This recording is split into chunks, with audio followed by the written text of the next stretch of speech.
I was having a very hard day, and my husband sent me something to help me. Hello, magnificent human. My name is Elyse. I am a visionary author. I write transformational fiction to inspire, uplift, and entertain. And I want to share with you what my husband sent me to help me on a day that was a little bit tough.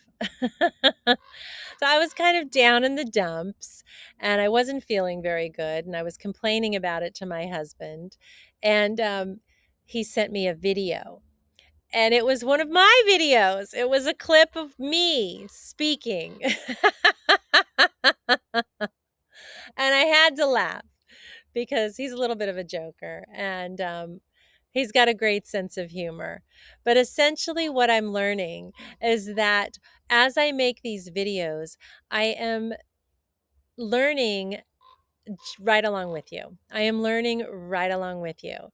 I do these videos because my mission is to usher in this new world of love. That is a part of my purpose here on the planet right now. And sometimes I get lost.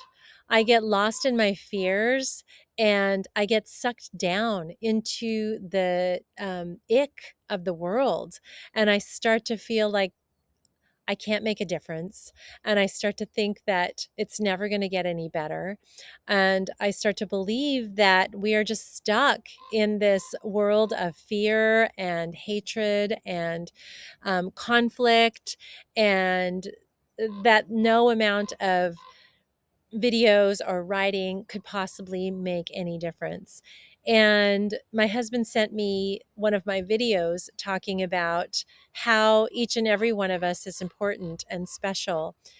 What this is telling me is that we all have the best wisdom for ourselves. And it is the hardest thing to listen to our own intuitive guidance.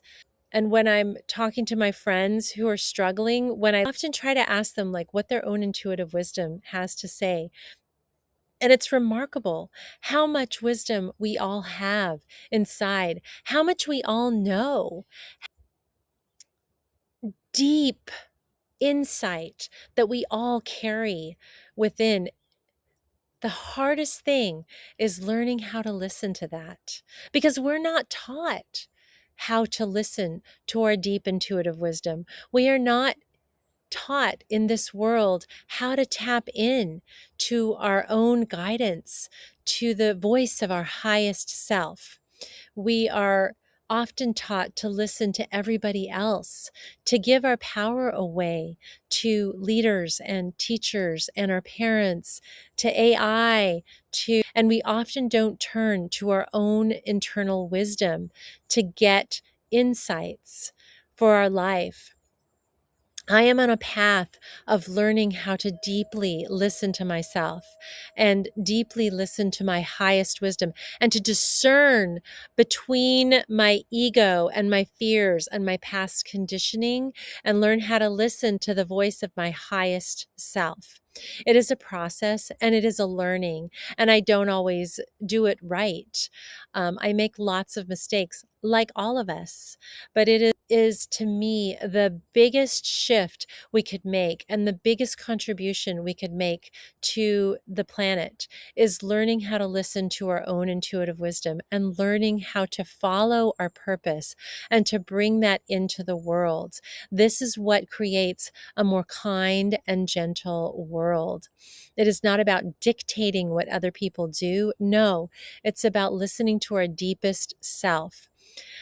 I think one of the biggest hurdles to listening to ourselves is understanding that is not believing that one, that we have intuitive guidance, and two, that that wisdom can be trusted.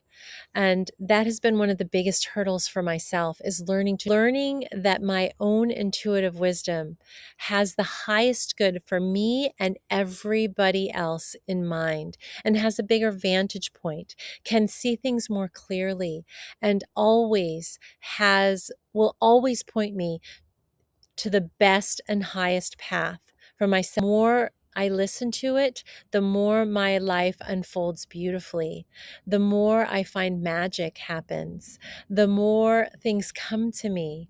And it doesn't always make sense, and it doesn't always fit what the logical mind has to say.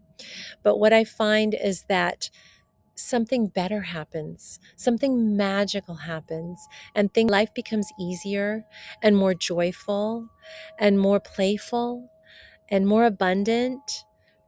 Start tuning in to your own internal voice. I have a lovely teacher, Sonia Choquette, who has been a wonderful guide, helping me to access that deeper wisdom. And one of the biggest questions I've had is, how do I discern between that and my ego? And that, again, is a process of understanding when it is the voice of fear or the past conditioned mind versus the voice of my highest and most loving self. So, how do you access that voice? It really starts with getting quiet enough to listen. So, it can look like just sitting quietly in nature and listen, opening yourself up to the energies that surround you. I find that meditating quietly in the morning really helps me tune those energies. Walking in nature helps so much. Reading an inspirational book and then putting it down and journaling can be very, very helpful. Um, Sitting with somebody who has your highest good in mind can also help you access your intuitive wisdom. And the more we tap in and the more we tune in, the more we build a more beautiful world together.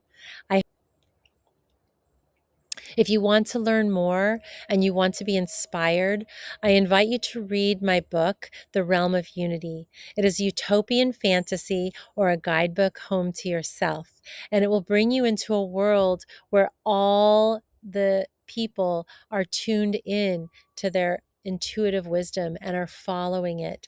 And it shows you what kind of world you could have if that were the case. So I want to invite you to tap in and tune in to yourself and see if that is right for you. And I hope you will join me there. And I hope this was helpful. And I send you so much love.